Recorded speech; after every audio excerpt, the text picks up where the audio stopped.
പെണ്ണിനോട് വെറുപ്പ് കാണിക്കുന്നവൻ പ്രവാചകനോട് വെറുപ്പ് കാണിച്ചവനാണ്.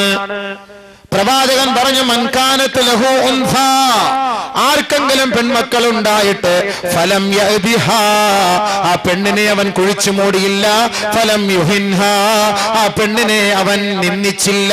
ഫലം യൂസിറു വലദഹു അലൈഹാ, ആ വീട്ടിലുള്ള ആൺകുട്ടിക്ക് പെണ്ണിനേക്കാൾ സ്ഥാനവും നൽകാതെയും ഇരുന്നാൽ അദ്ഖലഹുല്ലാഹു അൽ ജന്ന, അല്ലാഹു അവനെ സ്വർഗ്ഗത്തിൽ പ്രവേശിപ്പിക്കുമെന്ന് മുത്തലി മുഹമ്മദ് മുസ്തഫ സല്ലല്ലാഹു അലൈഹി വസല്ലം. മനസ്സിലായോ? 3 പെണ്ണും ഒരാണും. സ്വാഭാവികമായിട്ട് നമുക്ക് ഇഷ്ടം ആരോടായിരിക്കും? ആൺകുട്ടിയോടായിരിക്കും. 3 പെണ്ണും ഒരാണ്. കാരണം എന്താ? 3 പെണ്ണ് ചെലവ്, ഒരാണ് വരവ്.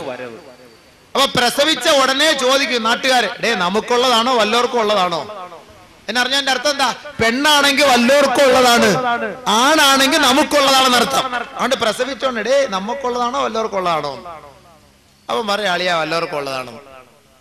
പെണ്ണാണെങ്കിൽ ഒന്ന് ആലോചിച്ച് നോക്കി, എന്ത് വെറുപ്പാ. ആ പറച്ചിൽ തന്നെ എന്ത് വിഡിത്ത, വല്ലവർക്കും ഉള്ളതാ പെണ്ണെന്ന് പറഞ്ഞാൽ ഇവന്റെ അല്ല വേറെ ഒരുത്തന്റെ ആണെന്ന്. അസ്തഗ്ഫിറുല്ലാഹ്. പറയും നാട്ടു നടപ്പാണ്, നാട്ടു നടപ്പാണിത്.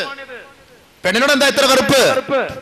ആരെങ്കിലും മൻകാനത്ത് ലഹു സലാസു ബനാത്തിൻ, ആർക്കെങ്കിലും 3 പെൺകുട്ടികൾ ഉണ്ടായിട്ട് ഫഅദ്ദബഹുന്ന, നല്ല നിലയിൽ അവർക്ക് ശിക്ഷണം നൽകി വളർത്തി, ഫഹസന ഇലൈഹിന്ന, അവളോട് നല്ല സമീപനമായിരുന്നു അവൻ കാട്ടിയതെങ്കിൽ അദ്ഖലഹുല്ലാഹു അൽ ജന്ന, അവനെ അല്ലാഹു സ്വർഗ്ഗത്തിൽ പ്രവേശിപ്പിക്കുമെന്ന് സയ്യിദുനാ വ സനദുനാ റസൂലുള്ളാഹി സ്വല്ലല്ലാഹു അലൈഹി വസല്ലം.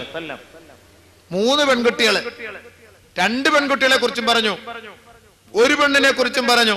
സഹാബാക്കൾക്ക് 2 പെണ്ണ് 3 പെൺമക്കളവരൊക്കെ സഹാബാക്കളൊക്കെ വേവലാതിപ്പെട്ട് പറഞ്ഞു, യാ റസൂലല്ലാഹ് 2 പെൺകുട്ടിയുള്ളവരോ? ഓ ഞാൻ 2ഉം. 1ഉള്ളവരോ? ഓ 1ഉം. 3ഉം. സഹാബാക്കൾക്ക് അതാണ് ഇഷ്ടം. സഹാബാക്കളുടെ ആഗ്രഹം സ്വർഗത്തിൽ പോകണം.